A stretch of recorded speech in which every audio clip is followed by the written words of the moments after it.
Well, like you said, he has a lot of work to do. He Good does luck have to a lot of work. President Buhari. We're all behind him. Yeah. I mean, it's our country. We don't have any other choice but to support him. And hopefully, like you said, he hits the ground running. But let's move on now to other things. I mean, it's not Nigeria if other things don't happen. There's always things in the news. And one of the biggest stories over the past week was the story of Buruji Kashamu, the senator-elect from Ogun State, who was under house arrest and eventually left alone by the National Drug Law Enforcement Agency. It was an interesting scenario, but the courts finally let him go. What's going to happen going on from here? Is it going to be sworn in as a senator? Or do you think they're going to go back there? Because the story is that they went there without a warrant of arrest, which is quite strange. I think the Buruji NDLA saga is nothing short of a badly written Nollywood script. How do you go to someone's house to arrest him without a warrant?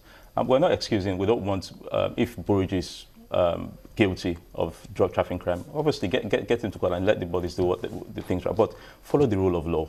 You don't go to someone's house without a warrant and then they laid siege in his house for a few days, even when the court had said, okay, leave his place, and they were waiting for like an official letter for the court. It's a wrong precedent, and this sort of like haphazard way of doing things was kind of what led to the escalation of Boko Haram activities, because they said that their leader was extrajudicially killed by the police. And we need to follow the rule of law. If he's wrong, yes, go to court, get a warrant, then go to his house and arrest him. Just follow the rule. It's all like a badly written Hollywood script, in my opinion. So you think he's still going to be taken at some point? And they've cleared him to.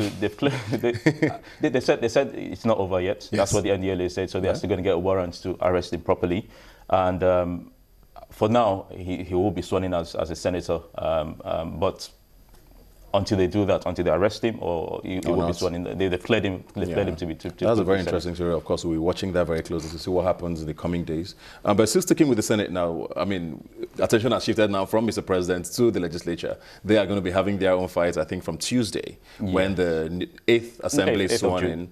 For the 8th of June, I mean, and the Senate President and the House of Representatives will be inaugurated, and then they will have to elect their leaders. And there's a lot happening, especially with the Senate space.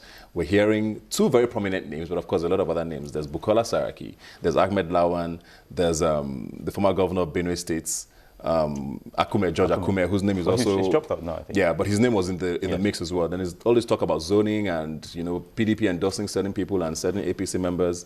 It's a very interesting dynamic, but Mr. President has said it has nothing to do with it. I think he's good he said that, because you don't want to put yourself forward as someone who encroaches on the legislative arm of the government. So distancing himself from that is good. But then the APC need to get their act right. And we just don't want to put anyone in there or have someone being a Senate President who's not really fit for that position. They need to get their best head in there. We hope they resolve whatever issues they have between themselves and elect the right person. But this is politics. Politicians will always play politics. And I just hope, I don't have any favorites for the position of Senate President, but I just hope the right person is the Senate President. What would the right person have or need to have? First of all, being a senator, you should have the right characters and characteristics of being a Senate President. And the law says you have to be a ranking member of the Senate, which means you have to have been a senator before coming in again. So, ideally, once you are a senator, you should be fit to be the Senate President. And again, I have no favorites. Whoever wins it. Wins it. Sort of the same thing as well in the House of Representatives. We've heard names like Femi Gbajabiamila, Abdulmumin Jibrin has come up publicly to say he's running as well. We don't also know what's going to happen in that space. But I want to talk about zoning, because, I mean, it's something that sort of kept the peace in some way with the PDP, where we kind of knew where we were going. The only time it was ruffled was when Aminu Tambuwal, I beg your pardon, was elected as a speaker. He changed the dynamics of zoning. Should zoning not be kept? Because it makes everybody, besides feeling like a part of government, everybody understands where we're going. I'm not really an advocate of zoning, but at the same time, you need to, like you said, you need to make people feel as part of the government, because truth be told, Nigeria as it is today... It's a different country from anywhere else. Truth, as Nigeria as it is today, you don't want to see the president, the Senate president, the House of Rep speaker, or even the vice president all coming from the same zone. Everyone else is naturally going to feel as if, okay, they're not part of the government. Yes. But, and these things happen because there is absence of leadership and governance. If there was absolute good governance in Nigeria, things like this wouldn't really come up. But before then, we're not there yet. Like I said, I'm not really an advocate of zoning, but we need to make sure that the right people are in the right place. But then there are good heads or competent people who can be Senate President or Speaker of the House from every zone in the country. So zoning doesn't really mean that we're going to lose competency or lose like the right leadership. We have good people all over the country, and then we need to just pick the best from every part of the country to come forward and do the job.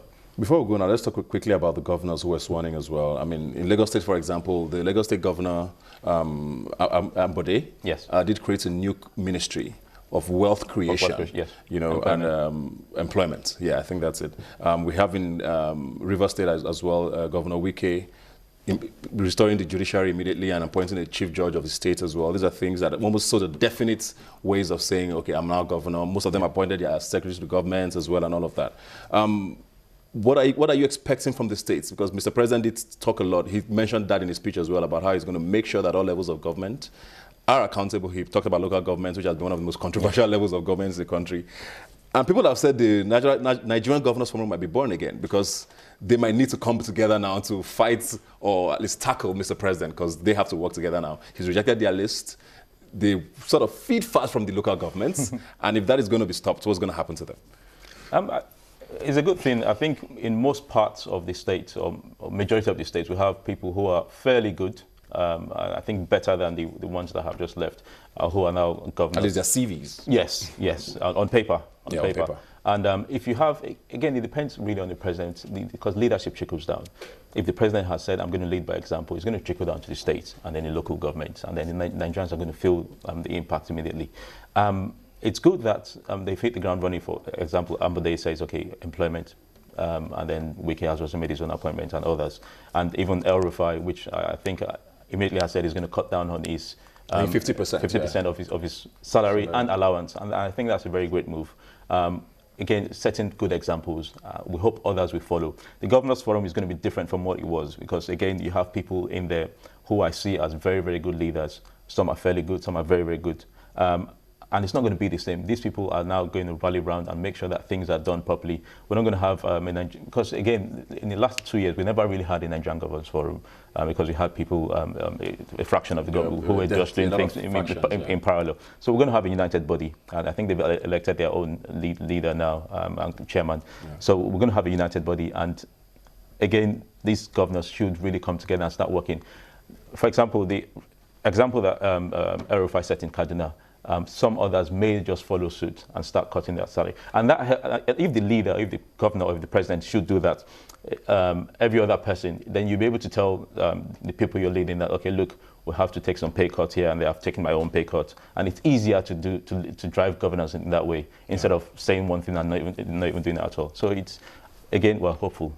Yeah, we're hopeful. I think on that note, yeah, it's a good note to end. We're hopeful. We're just going to keep hope alive. It's still very early. Yes, to very be very fair to President Buhari and all the governors. It's just been 48 hours and it's been the weekend. So hopefully from Monday, we'll start seeing clear signs of where everybody's headed and, you know, what we should be expecting from this government. Thank you very much, Carol, for being here today. Thank you so much. Good to have you here, and hopefully you can come back when we'll call you for better things. No worries. Thank you so much. We'll be right back with more right here on Rubbin Minds. Please stay with us.